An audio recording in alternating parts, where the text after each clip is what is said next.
Bonjour et bienvenue dans le podcast de l'or dans les mains. Celui qui donne de la voix à ces faiseuses et ces faiseurs qui façonnent la matière et transmettent par le geste. Pour qu'ils et elles se racontent leur métier, leur outil et leur histoire. Avec le campus des métiers et des qualifications d'excellence, patrimoine, métiers d'art et tourisme du Centre Val-de-Loire, PatMat pour les intimes, on part vous faire découvrir les métiers auxquels vous pouvez être formés sur le territoire en partant à la rencontre de ceux qui transmettent par le geste. Vous me suivez ? Aujourd'hui, nous avons rendez-vous à Issoudun, au lycée Balzac d'Alembert, pour y découvrir leur formation au métier du cuir. Pendant très longtemps, Issoudun a compté de nombreuses maroquineries, tanneries et mégisseries.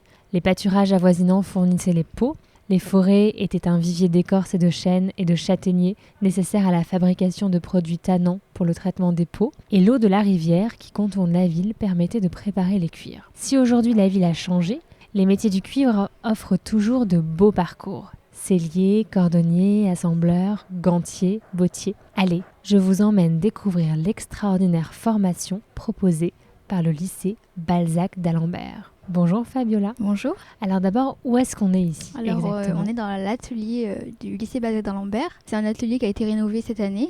On a pas mal de postes de travail, de nouveaux postes de travail parce que l'année dernière c'était assez compliqué. Mais cette année tout est neuf, tout est nouveau.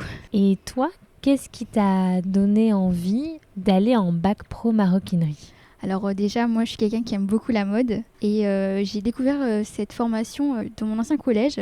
Ils m'en avaient parlé et j'étais venue faire un mini-stage et ça m'a extrêmement plu et j'ai tout de suite dit que c'était ce que je voulais faire. Et tu as toujours aimé faire des choses avec tes mains ? C'est ça, je suis très manuelle, j'adore vraiment. Donc quand tu étais en troisième, tu t'es dit « Ok, je vais en bac pro maroquinerie, c'est fait pour moi ». Et j'ai beaucoup hésité avec le textile, le bac pro mode, mais j'ai vraiment plus accroché au niveau d'ici. Qu'est-ce que tu aimes particulièrement dans le cuir ? L'odeur du cuir, j'adore. Quand on coud, c'est pas pareil que quand on coud du textile. Il y a une épaisseur, c'est plus fluide, c'est plus léger et j'adore coudre le cuir, vraiment. Aujourd'hui, tu es en première année. Qu'est-ce qu'on apprend en première année ? En première année, on apprend beaucoup plus tout ce qui est les gammes de montage, donc tout ce qui est technique, parce que bac, on va devoir tout faire tout seul. Donc c'est important de voir ça dès la première, même dès la seconde, mais seconde, on est vraiment beaucoup dans la pratique, etc. Or, en première, on travaille beaucoup les gammes de montage, les dossiers techniques, tout ça. Et ta scolarité, elle ressemble à quoi ? Je crois qu'il y a un peu de stage c'est ça, et un peu d'être à donc, l'école. 6 semaines de stage et du coup, le reste du temps, on est au lycée. Et toi, tu as déjà fait quelques stages ? J'en ai déjà fait 2 en seconde, la première période, et cette année en début d'année. Tu les as fait où ? Le premier, j'ai fait à Châteauroux, à Biry Sellerie. C'est une entreprise qui fabrique des selleries de moto. Et la deuxième à Calium, à Issoudun. Donc c'est plutôt tout ce qui est bâche et toile de tente. Donc là, les deux exemples que tu viens de nous dire témoignent à quel point en fait le cuir et la maroquinerie, c'est pas que faire des sacs à main. C'est ça, oui, c'est ça. Donc ta scolarité s'organise entre les stages et le temps ici. Aujourd'hui, on est dans quel cours ? Aujourd'hui, on est en cours de maroquinerie, donc c'est toute l'après-midi en atelier. On travaille du coup sur nos gammes de montage, sur les sacs qu'on fait, on travaille sur tout ça. Comment est-ce que tu pourrais expliquer à un jeune qui ne sait pas ce que c'est une gamme de montage ? Alors c'est comment fabriquer le sac de A à Z. Donc quel cuir utiliser, comment le couper, parce que des fois les cuirs ils ont différentes textures et différentes tailles et épaisseurs et on doit les recouper. Il y a tout ce qui est vraiment... comment commencer à préparer un cuir avant de monter le sac. Donc la nomenclature, c'est quelle pièce il y a dans la gamme de montage. On a la taille de la pièce, les mesures de la pièce, du coup la gamme de montage. Comment monter le sac de A à Z, de la première piqûre à la teinture à la fin. Donc j'imagine que tu dessines aussi, tu traces les contours des formes que doivent avoir tes pièces. En général, on utilise beaucoup la CN qui est là-bas. Donc on fait des dessins assistés, donc c'est sur AutoCAD, c'est une application que le lycée nous met à disposition, sur laquelle on peut vraiment tout faire. Donc il y a un vrai travail du numérique. Voilà, c'est ça, oui. Et c'est quoi les autres matières ? Après, on a les matières générales comme le français, les maths et l'anglais. Et après, à côté, on a des heures d'art appliqué. C'est 8 heures par semaine. On travaille justement aussi pour faire les gammes de montage, les projets finaux. Les projets finaux, c'est un dessin de sac sur lequel on mettra toutes les informations sur lesquelles on peut travailler pour pouvoir faire un sac. Et donc, art appliqué, j'imagine qu'il y a à la fois du dessin sur l'ordinateur. C'est ça. Est-ce qu'il y en a aussi à la main ? Il y en a beaucoup à la main en fait. On travaille vraiment beaucoup à la main en art appliqué. C'est beaucoup de dessins. Et de maths, j'imagine ? Un peu moins que AutoCAD en cours. C'est vraiment beaucoup de dessins, de la recherche. On exprime aussi ce que nous on veut faire et vraiment ce qu'on aime. C'est plus de liberté. Et est-ce que tu vois beaucoup de liens qui se tracent entre les matières générales que tu as, donc le français, les maths, et de la pratique? Pas beaucoup. Après, on a une matière, c'est un peu de l'AP, donc de l'accompagnement personnel. On travaille par exemple sur comment calculer les surfaces, les périmètres, etc. pour pouvoir après travailler en classe en maro. Et qu'est-ce qui te fait rêver pour la suite? Moi, j'aimerais reprendre du côté de la mode et devenir directeur artistique. Ça veut dire quoi, directeur artistique? Ça veut dire de dessiner des robes? C'est ça, dessiner des robes, imaginer des robes, des vêtements. Vraiment, je veux faire ça. Agathe, vous êtes l'enseignante de Fabiola. Oui. Vous êtes enseignante en quoi exactement? Je suis enseignante en maroquinerie, donc dans ce lycée, le lycée polyvalent Balzac d'Alembert, depuis maintenant presque une dizaine d'années. Est-ce que vous pourriez nous présenter cette formation? Le bac professionnel se passe en 3 ans. Les élèves nous rejoignent soit après une 3e générale, soit après une 3e de découverte prépa métier. Chaque année, en moyenne, par semaine, les jeunes passent une dizaine d'heures en atelier, en complément avec des heures un peu plus théoriques, comme des heures de DAO, donc le dessin assisté sur ordinateur ou la STI, c'est-à-dire les sciences et technologies industrielles, plus des cours plus théoriques. Mais sinon, on est sur une base d'une dizaine d'heures en atelier où on commence en seconde à découvrir ce que c'est que le travail du cuir et en terminale, avoir une très très grande autonomie.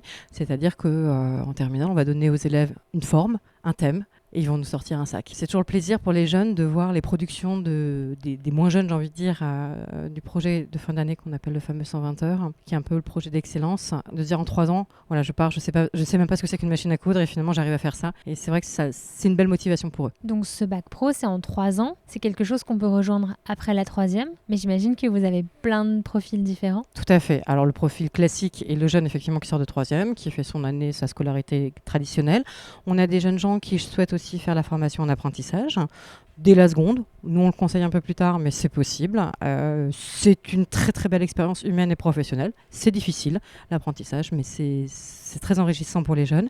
Et nous avons aussi d'autres personnes qu'on appelle les passerelles, entre guillemets, qui peuvent être même des reconversions professionnelles. Là, aujourd'hui, sur la classe de première, par exemple, nous avons un jeune homme qui est en apprentissage et qui a travaillé pendant des années en tapisserie et qui a décidé de se réorienter. Donc, il a 25 ans, il est passé au-delà. Une autre jeune fille qui, elle, a fait un master en anglais, voilà, et qui a décidé d'avoir un travail beaucoup plus manuel. Donc, on accueille aussi d'autres types de profils de jeunes. Pourquoi est-ce que vous dites que l'apprentissage, c'est difficile ? Ça peut être difficile pour un jeune qui sort de 3e, qui a 20 semaines de congés par an, de se retrouver à avoir 5 semaines de congés par an. C'est violent quand même à 15 ans, cette transformation. Après, voilà, c'est génial, on a des petits sous, on s'investit, on a l'impression d'avoir un rôle dans la société, et on a un rôle dans la société. Mais c'est vrai que cet aspect de congé peut être lourd, et même si on cale les périodes d'entreprise principalement sur les vacances, des camarades, il y a toujours des moments où ça déborde sur les cours. Donc il y a toujours des moments où il va falloir travailler l'anglais, le français, l'histoire, après l'entreprise, à la maison le soir, pour se mettre au niveau avec les camarades. D'où la difficulté. En revanche, ça veut dire que quand on est apprenti dès 15 ans, on a un salaire. Oui, alors on a un salaire qui est régulé, bien évidemment. On n'a pas un salaire entier à 15 ans, c'est-à-dire qu'il y a une grille de toute façon qui tombe par le CFA, le centre de formation, qui nous dit voilà, en fonction de l'âge, en fonction du niveau de scolarité. Mais c'est vrai que ça peut, dès le début, je crois qu'on n'est pas loin d'un minimum de 500 € par mois, ça peut être impressionnant et donner envie aux jeunes, tout à fait. Et vos jeunes, ils viennent de toute la France ? Peut-être pas de toute la France, mais ils viennent de loin. C'est vrai que nous sommes 17 établissements en France à proposer cette formation, donc c'est vraiment très très peu. Nous sommes les seuls là sur l'académie, et même sur l'académie limitrophe, celle de Limoges en dessous, ils n'ont pas du tout d'enseignement de maroquinerie. Donc on attire effectivement des jeunes qui viennent de loin, d'où l'internat au lycée, mais de très loin. C'est-à-dire que j'ai eu des Parisiens qui sont venus parce qu'ils étaient plus attirés par notre établissement que par des établissements locaux. L'intérêt de l'internat surtout. Et après ce bac pro, à quoi peuvent prétendre les jeunes ? Déjà, ils peuvent travailler. Aujourd'hui, on a la chance d'être un métier extrêmement porteur. Le luxe, la maroquinerie luxe, ça se porte très très bien en France. Donc les jeunes peuvent travailler. Sinon, ils peuvent pousser au niveau études. Là, à partir de la rentrée de septembre, nous ouvrons un BTS. Donc effectivement, pousser sur 2 ans de plus. Ou alors pousser sur d'autres types de formations, basculer sur une formation un peu plus de mode ou compléter. Nous avons une jeune fille qui elle a complété sa formation de maroquinière par de la plumasserie, par exemple. Donc vraiment, faut laisser les portes ouvertes. Souvent, quand on pense à maroquinerie, on pense à la confection de sacs, mais je crois qu'il y a plein d'autres possibilités. En fait, tout à l'heure, Fabiola nous disait qu'elle avait fait son stage dans une entreprise qui faisait des sièges de moto. Qu'est-ce qu'il y a d'autre ? La maroquinerie pure, non. On va quand même rester sur du sac, porte-monnaie, portefeuille, porte-carte, ceinture. On va s'arrêter là dans les grandes lignes. La chaussure, c'est pas notre métier. La sellerie, officiellement, c'est pas notre métier. Après, nous sommes très proches. Savoir manipuler le cuir, manipuler une machine à coudre, industrielle, c'est quand même très très proche. Et ici, dans le bassin, géographiquement parlant, effectivement, juste à côté de nous, nous avons une entreprise qui travaille pour l'aéronautique et qui fait beaucoup de sièges d'avion. Et nous avons d'autres entreprises partenaires de sellerie, effectivement. Donc, les jeunes peuvent partir en stage chez eux, tout à fait. J'imagine que vous avez à la fois des jeunes qui rejoignent les ateliers de maisons de luxe, mais aussi des jeunes qui ont envie d'aller dans des plus petits ateliers, plus artisanales ou ouvrir leur propre atelier.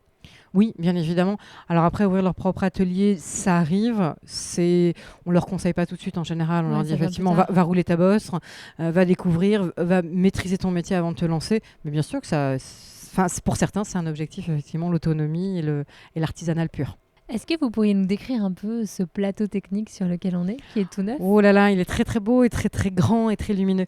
Le plateau technique, nous venons de récupérer là en janvier. Aujourd'hui, peut accueillir jusqu'à 80 personnes. C'est-à-dire que nous pouvons accueillir 2 classes, que ce soit des classes de lycée, des classes de BTS, voire même du Greta. C'est vrai qu'on n'en a pas parlé, mais notre établissement accueille aussi des adultes en reconversion professionnelle via le système Pôle emploi Greta. 80 personnes derrière les machines. Donc c'est vrai que ça peut faire du monde. 80 machines à coudre. Oui, là nous avons 80 machines à coudre établies qui vont avec, évidemment, puisque c'est là où on travaille. On ne travaille pas que sur la machine. Et derrière ça, nous avons plein d'autres machines, que ce soit des machines assez impressionnantes comme la découpeuse numérique que nous avons derrière nous, qui, elle, informatiquement parlant, coupe seul le cuir. Bon, évidemment, d'où les cours de DO dont on parlait tout à l'heure, donc du dessin assisté sur ordinateur. Des machines de refente qui nous permettent de désépaissir le cuir, des machines de parage qui nous permettent de le désépaissir mais que sur les bords, des machines d'encollage. Là-bas, nous avons une zone de finition avec plein de machines de teinture. Enfin, c'est vrai que nous avons un super atelier, un super outil de travail et les jeunes sont ravis de travailler comme ça maintenant. Et quand les jeunes arrivent dans cette formation, j'imagine qu'ils ont des premiers outils, un premier kit. Quoi là-dedans ? Oh, il y a plein de choses. En fait, quand ils s'inscrivent chez nous, on leur donne la liste. C'est une liste qui n'est jamais exhaustive, mais en tout cas, ce sont les outils de base. Vraiment de base, on va effectivement trouver une simple paire de ciseaux, une règle, une haleine, une mine d'argent pour pouvoir écrire sur le cuir. Après, ils se font plaisir parce qu'eux-mêmes, en découvrant le métier, et puis aujourd'hui, avec vive Internet et vive les vidéos YouTube, ils découvrent de nouveaux outils qu'ils ont envie de manipuler. Puis moi-même, j'en découvre et je partage avec eux. Du coup, on partage beaucoup. Pour pouvoir créer des sacs, il faut beaucoup de créativité. Comment est-ce que vous leur permettez de se nourrir d'inspiration ? Alors déjà, on travaille de façon très proche avec l'enseignement d'art appliqué, puisque, alors pas en seconde, mais dès la première et surtout en terminale, on essaie vraiment d'avancer en parallèle, c'est-à-dire qu'en art, ils réfléchissent sur des designs, pas forcément de sacs, mais en tout cas de mise en place de motifs, et nous, derrière, on travaille sur la forme et les montages spécifiques en maroquinerie. L'idée, c'est vraiment de lier les deux et, comme je vous dis, d'amener sur cet examen terminal où ils sont complètement autonomes. Ils ont un thème, une forme et c'est tout. Et là, ils arrivent à nous sortir en général des jolies pièces. Qu'est-ce que vous aimeriez dire aux enfants et à leurs parents qui hésitent à se tourner vers ce type de formation ? J'ai envie de dire qu'il ne faut pas avoir peur parce que de toute façon, c'est pas parce qu'on fait de la maroquinerie qu'on est obligé d'en faire toute sa vie, d'une part. La première chose qui peut rassurer des parents, c'est de se dire que son enfant pourra avoir un débouché professionnel derrière. Je crois que c'est vraiment le déclic en général qui rassure parce que souvent les jeunes hésitent entre la maroquinerie et la mode. Je dis pas qu'il n'y a pas de débouché en mode, mais il y en a moins. Effectivement, la maroquinerie française se portant très bien. Aujourd'hui, vous allez chez nos partenaires proches, ce ne sont pas forcément des jeunes qui ont eu de la formation chez nous, qui travaillent chez eux. Vous pouvez retrouver votre esthéticienne, votre boulangère ou quoi que ce soit, qui ont changé de vie et qui se sont formés sur le tard chez eux. Il y a du job. Il n'y a pas de souci. Et c'est vrai que ça rassure en général des parents de se dire, bon, bah voilà, au moins, si mon enfant fait cette formation-là, je sais qu'il a un avenir professionnel. Et est-ce qu'on peut gagner convenablement sa vie ? Oui. Bien sûr. Après, ça dépend de pour quelle structure on travaille. Mais dans les grosses structures, il y a de très beaux avantages, comme n'importe quelle grosse structure en France, j'ai envie de vous dire. Alors Fabiola, de quoi es-tu la plus fière cette année ? Cette année, j'ai pris beaucoup confiance en moi grâce à la maroquinerie. Ça m'a vraiment aidée à faire plein de choses, à croire en moi. Et c'était important pour moi. Si tu te regardais dans le passé, qu'est-ce que tu aurais envie de dire à la jeune collégienne que tu étais ? Oui, je vais y arriver, que j'y crois. Est-ce qu'il y aurait un objet en particulier que tu rêverais de fabriquer avec tes propres mains ? J'aimerais bien créer une robe, la coudre, l'imaginer de A à Z et qu'elle soit reconnue et importante aux yeux de tout le monde. De l'or dans les mains est une association qui a pour mission de sensibiliser la nouvelle génération aux métiers manuels.